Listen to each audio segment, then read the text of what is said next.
Imagine being close to shutting down, buried in debt, and nearly forgotten by the world, only to rise again, not just once, but twice.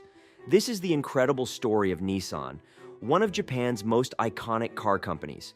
Over the decades, Nissan has experienced it all: humble beginnings, global success, major setbacks, and triumphant comebacks. Along the way, they faced fierce competition, shocking scandals, and changing demands in the car market. Despite everything, Nissan has proven its resilience time and again. Let's explore their fascinating journey and uncover how they not only survived, but continue to drive forward into the future. The early days, small beginnings. Nissan's story began over 100 years ago, in the 1910s, when cars were still a novelty in Japan. Initially, it wasn't a single company, but a group of smaller ones that eventually joined forces. In 1934, these entities officially became Nissan. The name Nissan stems from Nihon Sangyo, which means Japan Industries in Japanese. One of their first cars, the Datsun Type 15, was groundbreaking as the first mass-produced car in Japan. This innovation allowed Nissan to make cars quickly and efficiently. Why the name Datsun? The name DAT came from the initials of three investors who helped start the company. During its early years, the Datsun name was more recognized than Nissan. When they started selling cars in America in 1958, they kept the Datsun name, as it was easier for English speakers to pronounce. Mass production and the Datsun's affordability became key to Nissan's early success. By the late 1930s, the company was exporting cars globally. Although World War II disrupted their production, Nissan recovered in the post-war years and emerged as a leader in Japan's car industry. Making a name in America. Datsun's entry into the US market marked a turning point. Their cars were small, affordable, and fuel-efficient, qualities that resonated with Americans during the 1970s energy crisis when gas prices skyrocketed. Models like the Datsun 510 and the Z sports car became fan favorites. By the 1980s, the company decided to consolidate under the Nissan name worldwide. They opened a factory in Tennessee, which allowed them to build cars locally and sell them more efficiently in the US. Around this time, they also launched Infiniti, their luxury car brand, to compete with high-end automakers like Lexus and BMW. The rebranding from Datsun to Nissan symbolized a shift toward becoming a modern, global company. The Tennessee factory marked a major milestone, enabling Nissan to produce cars closer to their US customers. This reduced costs and sped up deliveries, helping them compete more effectively with domestic automakers. The success of Infiniti further demonstrated Nissan's ability to innovate and adapt to new market demands. The troubles of the 1990s. The 1990s brought significant challenges. By 1992, Nissan was losing money for the first time in decades. By the end of the decade, they were buried under $35 billion in debt, leading many to predict bankruptcy. What went wrong? Several factors contributed to their struggles. The global economy was in a slump, and Nissan's cars struggled to compete with popular models like the Honda Accord and Toyota Camry. The company also lacked a strong presence in the SUV market, which was rapidly growing in the 1990s. Additionally, Nissan's slow response to changing customer preferences and outdated designs made it harder to attract younger buyers.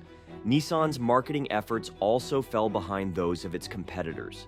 While rivals invested heavily in advertising and innovation, Nissan struggled to convey a clear brand message. This lack of direction compounded their financial difficulties, leaving them vulnerable in key markets. The Renault rescue and the cost killer.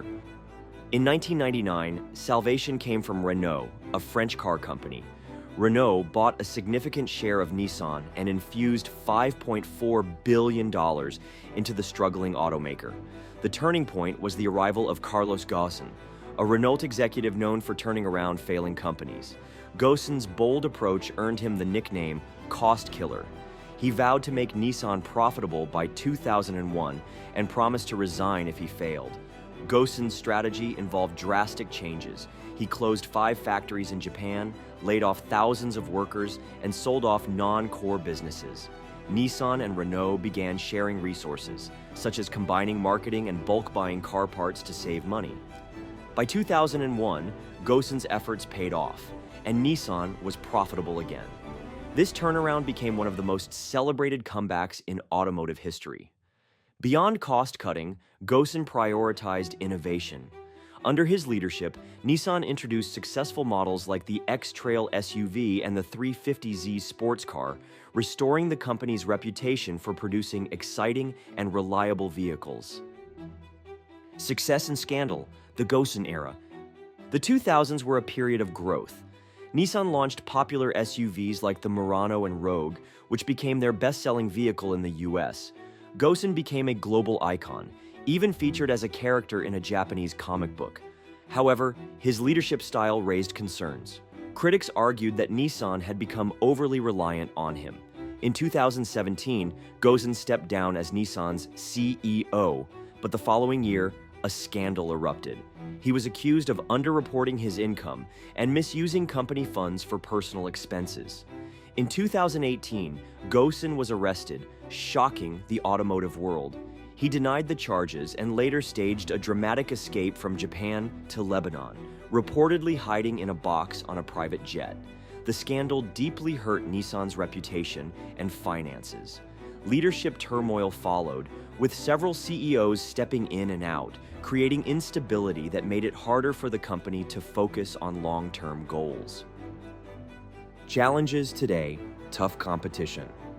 The Ghosn scandal wasn't the only hurdle. By 2024, Nissan's market value had dropped significantly.